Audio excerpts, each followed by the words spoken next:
Bismillahirrahmanirrahim. Assalamualaikum warahmatullahi wabarakatuh. Syukur alhamdulillah kita bisa berjumpa di channel ini. Salawat dan salam semoga selalu tercurahkan kepada junjungan kita Nabi besar Muhammad Sallallahu Alaihi Wasallam.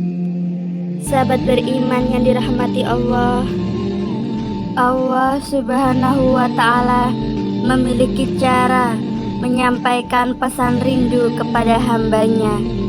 Ketika perasaan itu tiba, terkadang hamba yang merasakannya tak akan sadar atau malah cuek saja.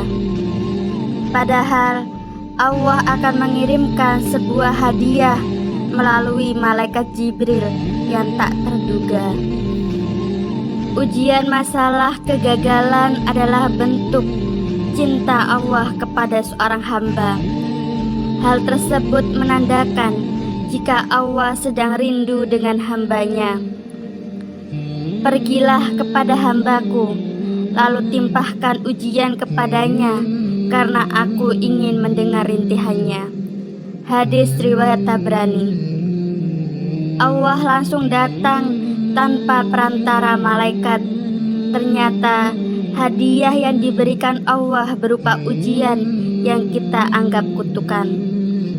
Saat mendapat banyak kisah apes dalam hidup, sudah sepatutnya kita kembali kepada Allah Subhanahu wa Ta'ala, bersimpuh dan memohon ampun serta petunjuk.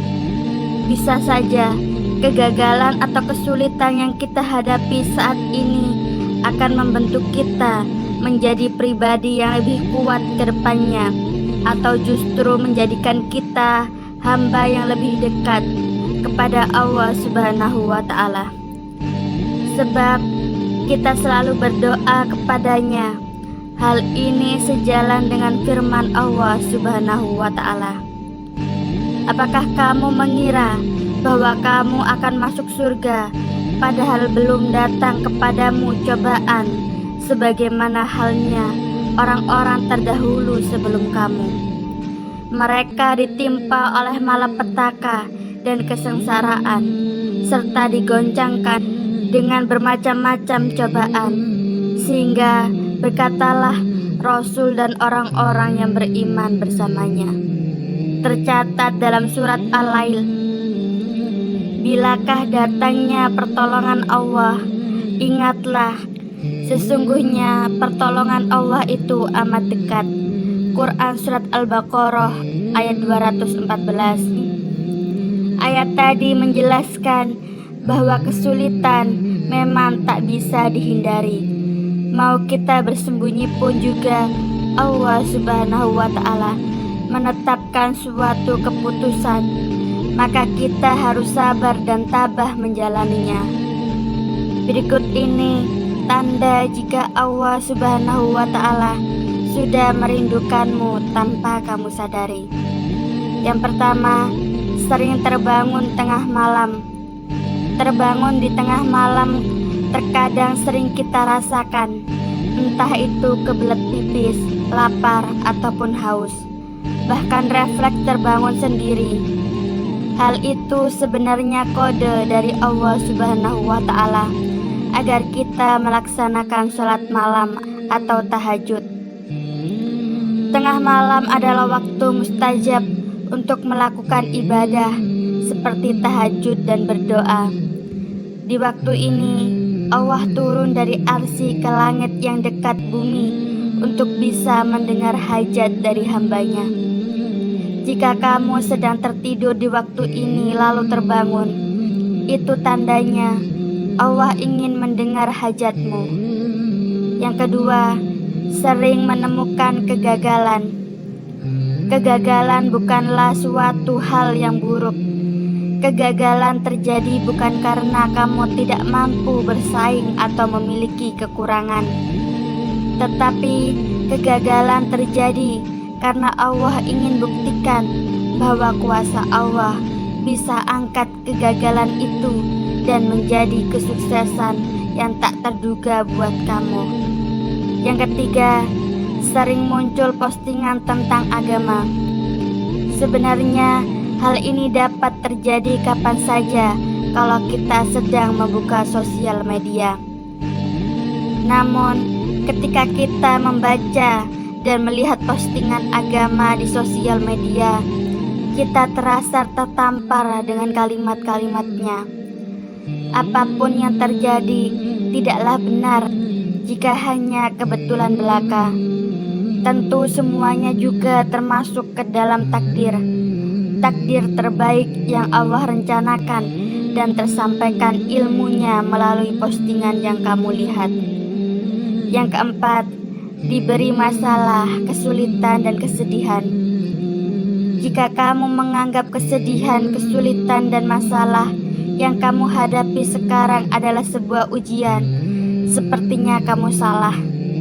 Ini termasuk tanda rindunya Allah kepadamu. Allah ingin ketika kamu mendapatkan masalah, kamu libatkan Allah dalam meminta petunjuk dan mendapatkan solusi darinya. Yang kelima, pertemanan semakin sedikit dan lebih suka sepi. Memasuki fase dewasa, kita akan semakin sedikitnya pertemanan dan kita lebih suka suasana dalam keadaan sepi. Semakin sedikit kamu berteman, semakin pula sesuatunya akan membuatmu berpikir realistis ke depan, bahwa yang bisa membantumu hanyalah Allah Subhanahu wa Ta'ala. Kalau kita mengalami hal itu, maka lebih baik kalian tingkatkan lagi ibadahmu kepada Allah Subhanahu wa Ta'ala, agar hidupmu terasa lebih terarah dan tidak merasa kesepian. Yang keenam, tidak tertarik pacaran dan tidak berharap kepada manusia. Hati yang selalu dijauhkan dari perbuatan maksiat seperti pacaran merupakan tanda cintanya Allah kepada hambanya.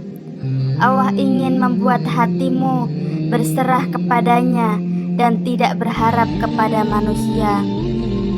Yang ketujuh, dijauhkan dari orang-orang yang menjauhkan kita dari Allah Subhanahu wa Ta'ala. Tanpa kita sadari, Allah Subhanahu wa Ta'ala telah menuntun dan menyiapkan kasih sayangnya kepada kita dengan menjauhkan kita dari orang-orang yang menjauhkan kita dari Allah Subhanahu wa Ta'ala. Sebaliknya, justru Allah Subhanahu wa Ta'ala menghadirkan orang-orang yang akan mendekatkan kita kepadanya. Ini akan membuat kita secara tidak langsung akan ikut ke dalam arus perbuatan-perbuatan yang benar, karena pengaruh dari lingkungan yang mendukung kita untuk dekat kepada Allah Subhanahu wa Ta'ala. Yang kedelapan, hati bergetar ketika mendengar suara azan. Azan merupakan panggilan untuk menunaikan ibadah sholat wajib 5 waktu. Jika hati kalian bergetar ketika mendengar suara azan, maka Allah Subhanahu wa Ta'ala ingin kalian segera menunaikan ibadah sholat yang menjadi alat komunikasi kita berinteraksi dengan Allah Subhanahu wa Ta'ala. Yang kesembilan, sering ingat kematian. Kematian sudah menjadi suatu hal yang pasti bagi setiap makhluk hidup. Dengan seringnya kita mengingat kematian, semakin besar rasa cinta kita kepada Allah Subhanahu wa Ta'ala, karena merasa kematian adalah tempat berpulang menghadapnya. Yang ke-10, ketika sering sedih dan gelisah, tandanya Allah lagi rindu sama kamu. Rasa sedih dan gelisah yang hadir karena tidak melakukan ibadah merupakan tanda rindunya Allah kepadamu. Jika tidak melakukan ibadah, rasanya seperti ada yang kurang. Itulah tanda atau bukti rindu Allah yang mencintai hambanya. Maka dari itu, kamu yang spesial harus segera memenuhi panggilan itu untuk membuktikan bahwa Allah ingin berikan kamu sesuatu hal yang terbaik kepadamu dengan mengabulkan hajatmu.